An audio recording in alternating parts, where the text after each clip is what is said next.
ನಮಸ್ಕಾರ Bidar news round ಅಪ್ಗೆ ಸ್ವಾಗತ. ನಾನು ಹನುಮಂತ್ ದೇಶ್ಮುಖ್. ಬನ್ನಿ ಕ್ವಿಕ್ ಆಗಿ ನೋಡೋಣ ಬೀದರ್ ಜಿಲ್ಲೆಯ ಇಂದಿನ ಪ್ರಮುಖ ಸುದ್ದಿಗಳನ್ನು. ಆತ್ಮಹತ್ಯೆ ಮಾಡಿಕೊಂಡಿರುವಂತಹ ಯುವ ಗುತ್ತಿಗೆದಾರ ಸಚಿನ್ ಪಾಂಚಾಳ್ ಅವರಿಗೆ 5 ಸಹೋದರಿಯರಿದ್ದು ಒಬ್ಬರಿಗಾದರೂ ಸರ್ಕಾರಿ ನೌಕರಿ ನೀಡುವಂತೆ ಮುಖ್ಯಮಂತ್ರಿಗಳಿಗೆ ಮನವಿ ಮಾಡುವುದಾಗಿದೆ ಅಂತ ಬೀದರ್ ಜಿಲ್ಲಾ ಉಸ್ತುವಾರಿ ಸಚಿವರಾಗಿರುವಂತಹ ಈಶ್ವರ್ ಖಂಡ್ರೆ ಅವರು ತಿಳಿಸಿದರು. ಇಂದು ಬೆಂಗಳೂರಿನ ವಿಕಾಸಸೌಧದಲ್ಲಿ ಅರಣ್ಯ ಇಲಾಖೆಯ ಉನ್ನತ ಅಧಿಕಾರಿಗಳೊಂದಿಗೆ ಸಭೆ ನಡೆಸಿ ಬಳಿಕ ಸುದ್ದಿಗಾರರೊಂದಿಗೆ ಮಾತನಾಡಿದ ಅವರು, ಸಚಿನ್ ಪಾಂಚಾಳ್ ಸಾವು ಅತ್ಯಂತ ದುಃಖದಾಯಕವಾಗಿದ್ದು ಅವರು ನನ್ನ ಮತಕ್ಷೇತ್ರದವರಾಗಿದ್ದು ಈ ದುರ್ಘಟನೆ ಬಳಿಕ ತಾವು ಹೋಗಿ ಅವರ ಕುಟುಂಬದ ಸದಸ್ಯರಿಗೆ ಸಾಂತ್ವನ ಹೇಳಿ ಸ್ವತಂತ್ರ ತನಿಖೆಯ ಭರವಸೆ ನೀಡಿದ್ದೆ. ಈಗ ಪ್ರಕರಣವನ್ನ ಸರ್ಕಾರ ಸಿಐಡಿಗೆ ವಹಿಸಿದ್ದು ನಿಷ್ಪಕ್ಷಪಾತವಾದ ತನಿಖೆ ನಡೆಯುತ್ತಿದೆ ಅಂತ ಅವರು ತಿಳಿಸಿದರು.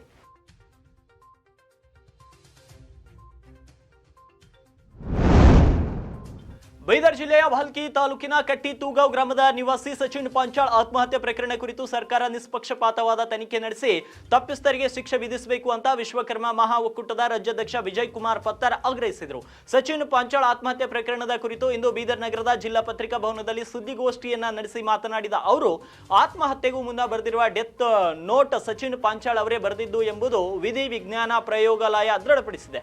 ಹೀಗಾಗಿ ಪತ್ರದಲ್ಲಿ ಹೆಸರಿಸಿರುವಂತಹ ಆರೋಪಿಗಳ ವಿರುದ್ಧ ಹಾಗೂ ಈ ಪ್ರಕರಣ ಕರ್ತವ್ಯ ಲೋಪವೆಸಗಿದಂತ ಪೊಲೀಸ್ ಅಧಿಕಾರಿಗಳ ವಿರುದ್ಧ ಕಠಿಣ ಕ್ರಮ ಜರುಗಿಸಬೇಕು ಅಂತ ಆಗ್ರಹಿಸಿದರು. ಸಚಿನ್ ಸಹೋದರಿ ಸುನೀತಾ ಪಾಂಚಾಳ್ ಇದೇ ವೇಳೆ ಮಾತನಾಡಿ, ನನ್ನ ತಮ್ಮನ ಮೇಲೆ ಈಗ ಇಲ್ಲಸಲ್ಲದ ಆರೋಪಗಳನ್ನು ಹೊರಿಸಲಾಗುತ್ತಿದೆ, ಆತನು ಮೋಸಗಾರ ಅನ್ನಲಾಗುತ್ತಿದೆ.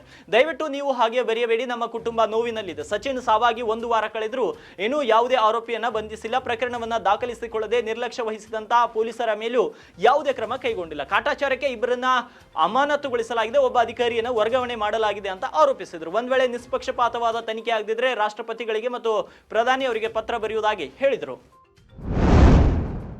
ಜಮಾತೆ ಇಸ್ಲಾಮಿ ಹಿಂದ್ ದೇಶದಾದ್ಯಂತ ಜನರಿಗಾಗಿ ಸೇವೆ ಮಾಡಿಕೊಂಡು ಬಂದಿದೆ. ಪ್ರತಿಯೊಬ್ಬರು ದೇವರ ಸಂದೇಶ ನೀಡುವ ಮೂಲಕ ಜನರಿಗೆ ಧಾರ್ಮಿಕ ಶಿಕ್ಷಣ ನೀಡುವ ಕೆಲಸ ಮಾಡುತ್ತಿದೆ.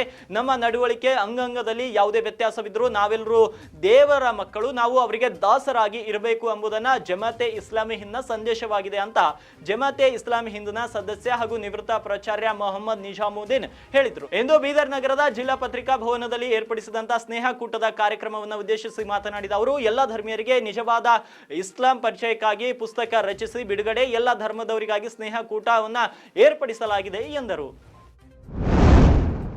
ಚಲಿಸುತ್ತಿದ್ದ ಕ್ರೂಸರ್ ವಾಹನದಿಂದ ಬಿದ್ದು ವಿದ್ಯಾರ್ಥಿಯೊಬ್ಬ ಮೃತಪಟ್ಟಿರುವಂತಹ ಘಟನೆ ಬಸವಕಲ್ಯಾಣ ತಾಲೂಕಿನ ಹಾಮುನಗರ್ ತಾಂಡದಲ್ಲಿ ಜರುಗಿದೆ. ಹಾಮುನಗರ್ ತಾಂಡದ ನಿವಾಸಿ ಕೈಲಾಶ್ ಕವಿಕುಮಾರ್ ರಾಥೋಡ್ 14 ವರ್ಷದ ಬಾಲಕ ಮೃತ ದುರ್ದೈವಿಯಾಗಿದ್ದು, ವಿದ್ಯಾರ್ಥಿಯು ಕ್ರೂಸರ್ ವಾಹನದಲ್ಲಿ ಮುಡುಬಿ ಗ್ರಾಮಕ್ಕೆ ಆಗಮಿಸುತ್ತಿದ್ದ ವೇಳೆ ಕ್ರೂಸರ್ ವಾಹನದಿಂದ ಬಿದ್ದು ಮೃತಪಟ್ಟಿದ್ದಾನೆ.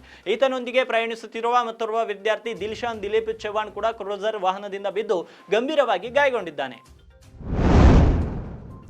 ಮಾಜಿ ಸಚಿವ ಹಾಗೂ ಔರಾದ್ ಮತಕ್ಷೇತ್ರದ ಶಾಸಕ ಪ್ರಭು ಚವ್ಹಾಣ್ ಇಂದು ಗ್ರಾಮ ಸಂಚಾರವನ್ನ ನಡೆಸಿದ್ದಾರೆ. ಔರಾದ್ ತಾಲೂಕಿನ ಚಿಂತಾಕಿ ವ್ಯಾಪ್ತಿಯಲ್ಲಿನ ಗ್ರಾಮಗಳಾದಂತಹ ದುಡುಕನಾಳ್, ವನ್ಮಾರ್ಪಳ್ಳಿ, ಬಾದಲ್ಗಾಂವ್, ನಾರಾಯಣಪುರ್, ಮಮದಾಪುರ್, ಅಲ್ಲಾಪುರ್, ತೇಗಂಪುರ್ ಮತ್ತು ಯನಗುಂದ ಹಾಗೂ ಖಾಶಂಪುರ್ ಗ್ರಾಮಗಳಿಗೆ ಭೇಟಿ ನೀಡಿ ಶಾಲೆ, ಅಂಗನವಾಡಿ ಕೇಂದ್ರಗಳು ಮತ್ತು ಜಲ ಜೀವನ್ ಮಿಷನ್ ಯೋಜನೆಯ ಕಾಮಗಾರಿಯನ್ನ ಪರಿಶೀಲಿಸಿದರು. ಬಹಳಷ್ಟು ಗ್ರಾಮಗಳಲ್ಲಿ ಜೆಜೆಎಂ ಯೋಜನೆಯಲ್ಲಿ ಲೋಪಗಳು ಇರುವುದನ್ನು ಕಂಡು ಅಧಿಕಾರಿಗಳು ಮತ್ತು ಗುತ್ತಿಗೆದಾರರ ವಿರುದ್ಧ ಕಿಡಿಕಾರಿದರು. लोकांचा डिमांड जास्त आहे, त्यासाठी आयपीसेट मारा 6 वर्ष इथे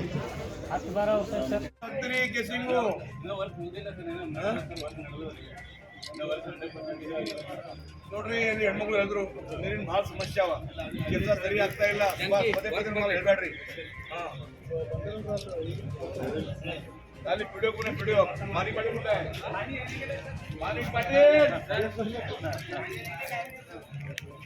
ನಾಲಿ ನೋಡಿ, ಮಾಲಿಕ್ ಪಾಟೀಲ್ ಪಂಚಾಯತ್ ನೋಡಿ. ಅರಣ್ಯದೊಳಗೆ ಅಳವಡಿಸಲಾಗಿರುವಂತಹ ವಿದ್ಯುತ್ ತಂತಿಗಳು ಕೆಲವೆಡೆ ಜೋತು ಬಿದ್ದಿದ್ದು ಆನೆಗಳು ಸಾವಿಗೀಡಾಗುತ್ತಿವೆ. ವಿದ್ಯುತ್ ತಂತಿಗಳು ತೂಗಾಡದಂತೆ ಕ್ರಮ ವಹಿಸಲು ಮತ್ತು ಅಂತರ್ಗತ ಕೇಬಲ್ ಅಳವಡಿಸಲು ವಿದ್ಯುತ್ ಕಂಪನಿಗಳಿಗೆ ತಿಳಿಸಿರುವುದಾಗಿ ಬೀದರ್ ಜಿಲ್ಲಾ ಉಸ್ತುವಾರಿ ಸಚಿವ ಈಶ್ವರ್ ಬಿ ಖಂಡ್ರೆ ಅವರು ತಿಳಿಸಿದರು. ಇಂದು ಬೆಂಗಳೂರಿನ ವಿಕಾಸಸೌಧದಲ್ಲಿ ಸುದ್ದಿಗಾರರೊಂದಿಗೆ ಮಾತನಾಡಿದ ಅವರು, ಆನೆಗಳಿಂದ ಬೆಳೆ ಹಾನಿ ಮತ್ತು ಜೀವಹಾನಿ ಆಗುತ್ತಿದ್ದು ಇದನ್ನು ತಪ್ಪಿಸಲು ಭದ್ರಾ ಅಭಯಾರಣ್ಯದಲ್ಲಿ ಆನೆಗಳ ವಿಹಾರ ಧಾಮವನ್ನು ನಿರ್ಮಿಸಲು ಯೋಜನೆಯನ್ನು ರೂಪಿಸಲಾಗಿದೆ. ಇದಕ್ಕೆ 100 ಕೋಟಿ ರೂಪಾಯಿ ಅಗತ್ಯವಿದ್ದು ಬಜೆಟ್ನಲ್ಲಿ ಅನುದಾನ ನೀಡುವಂತೆ ಹಣಕಾಸು ಸಚಿವರು ಆದಂತಹ ಮುಖ್ಯಮಂತ್ರಿಗಳಿಗೆ ಮನವಿ ಮಾಡಲಾಗುವುದು ಅಂತ ತಿಳಿಸಿದ್ದಾರೆ. ಕನ್ನಡ ಚಿತ್ರರಂಗದ ಖ್ಯಾತ ನಟ ಡಾಲಿ ಧನಂಜಯ ಇಂದು ಅರಣ್ಯ ಮತ್ತು ಪರಿಸರ ಸಚಿವರಾಗಿರುವಂತಹ ಈಶ್ವರ್ ಖಂಡ್ರೆ ಹಾಗೂ ಪೌರಾಡಳಿತ ಸಚಿವರಾಗಿರುವಂತಹ ರಹೀಂ ಖಾನ್ ಅವರನ್ನ ಭೇಟಿಯಾಗಿ ತಮ್ಮ ವಿವಾಹ ಆಮಂತ್ರಣ ಪತ್ರಿಕೆಯನ್ನ ನೀಡಿದ್ರು. ವೈವಾಹಿಕ ಜೀವನದ ಪವಿತ್ರ ಅಧ್ಯಯನಕ್ಕೆ ಕಾಲಿಡುತ್ತಿರುವಂತಹ ಡಾಲಿ ಧನಂಜಯ ಅವರಿಗೆ ಬೀದರ್ ಜಿಲ್ಲೆಯ ಉಭಯ ಸಚಿವರು ಕೂಡ ಶುಭವನ್ನ ಹಾರೈಸಿದ್ದಾರೆ. ಬಸವ ಕಲ್ಯಾಣ ತಾಲೂಕಿನ ಯರಬಾಗ್ ಕ್ರಾಸ್ ಬಳಿ ಡೆಡ್ಲಿ ಆಕ್ಸಿಡೆಂಟ್ ಜರುಗಿದ್ದು ಮಹಿಳೆ ಒಬ್ಬಳು ಸ್ಥಳದಲ್ಲಿಯೇ ಸಾವನ್ನಪ್ಪಿದ್ದಾಳೆ. ಇನ್ನು ಅಪಘಾತದಲ್ಲಿ ಗಂಭೀರ ಗಾಯಗೊಂಡಂತಹ ಮಹಿಳೆಯ ಪತಿ ಕೂಡ ಖಾಸಗಿ ಆಸ್ಪತ್ರೆಯಲ್ಲಿ ಸಾವನ್ನಪ್ಪಿದ್ದಾನೆ. ಬಸವ ಕಲ್ಯಾಣ ತಾಲೂಕಿನ ನಾರಾಯಣಪುರ ಗ್ರಾಮದ ಬಬಿತಾ ರೇಕುಳಿಗೆ ಸ್ಥಳದಲ್ಲಿಯೇ ಸಾವನ್ನಪ್ಪಿದ್ದಾರೆ. ಗಂಡ ಪ್ರಕಾಶ್ ರೇಕುಳಿಗೆ ಖಾಸಗಿ ಆಸ್ಪತ್ರೆಯಲ್ಲಿ ಸಾವನ್ನಪ್ಪಿದ್ದಾರೆ. ಇಂದು ಬೆಳಗ್ಗೆ 11:30 ಭೀಕರ ಅಪಘಾತ ಸಂಭವಿಸಿದೆ. ದ್ವಿಚಕ್ರ ವಾಹನ ಹಾಗೂ ಸ್ಕಾರ್ಪಿಯೋ ವಾಹನದ ನಡುವೆ ಅಪಘಾತವಾಗಿದ್ದು ನಾರಾಯಣಪುರ ಗ್ರಾಮದಿಂದ ಚಿಡುಗುಪ್ಪ ಸಮೀಪದ ಗ್ರಾಮಕ್ಕೆ ತೆರಳುತ್ತಿದ್ದಂತಹ ದಂಪತಿಗಳು ಮಹಾರಾಷ್ಟ್ರದ ಸೋಲಾಪುರ್ ಕಡೆಯಿಂದ ಬರ್ತಿದ್ದಂತಹ ಸ್ಕಾರ್ಪಿಯೋ ವಾಹನ ಮತ್ತು ಸ್ಕಾರ್ಪಿಯೋ ವಾಹನದಲ್ಲಿರುವವರಿಗೂ ಕೂಡ ಸಣ್ಣ ಪುಟ್ಟ ಗಾಯಗಳಾಗಿವೆ. ಬಸವ ಕಲ್ಯಾಣ ಸಂಚಾರಿ ಪೊಲೀಸ್ ಠಾಣೆಯಲ್ಲಿ ಕೂಡ ಪ್ರಕರಣ ದಾಖಲಾಗಿದೆ. ಡಿಸೆಂಬರ್ 24ನೇ ತಾರೀಕು ಸಚಿನ್ ಪಾಂಚಾಳ್ ಆತ್ಮಹತ್ಯೆಗೂ ಮುನ್ನ ನಡೆಸಿದ ಚಲನವಲನಗಳು ಸಿಸಿಟಿವಿಯಲ್ಲಿ ಸೆರೆಯಾಗಿವೆ. ಬೀದರ್ನ ಪ್ರತಾಪ್ ನಗರದಲ್ಲಿರುವಂತಹ ಖಾಸಗಿ ಹೋಟೆಲ್ನಲ್ಲಿ 2 ತಾಸು ಕಾಲ ಕಳೆದಿರುವಂತಹ ಮೃತ ಸಚಿನ್ ಹೋಟೆಲ್ ಬಿಲ್ ಪೇ ಮಾಡಲು ಸಹೋದರಿ ಗಂಡ ಮೋಹನ್ನಿಂದ ಹಣ ಹಾಕಿಸಿಕೊಂಡಿದ್ದಾರೆ. ಹೋಟೆಲ್ನಲ್ಲಿ ಕೆಲಸ ಮಾಡುವ ವೇಟರ್ ನಂಬರ್ಗೆ 1,500 ರೂಪಾಯಿ ಹಣ ಹಾಕಿಸಿಕೊಂಡು ಬಿಲ್ ಪೇ ಮಾಡಿದ್ದು ಹೋಟೆಲ್ನಲ್ಲಿಯೇ ಕೂತು ಡ್ರಿಂಕ್ಸ್ ಮಾಡಿ ಊಟ ಮಾಡಿದ್ದಾನೆ. ಬಳಿಕ ಉಳಿದ ಊಟವನ್ನ ಕಟ್ಟಿಸಿಕೊಂಡು ಅಂದ್ರೆ ಪಾರ್ಸಲ್ ತಗೊಂಡು ಕ್ಯಾರಿ ಬ್ಯಾಗ್ ನಲ್ಲಿ ಹಿಡಿದುಕೊಂಡು ಹೋಗಿರುವಂತಹ ದೃಶ್ಯಗಳು ಸೆರೆಯಾಗಿವೆ.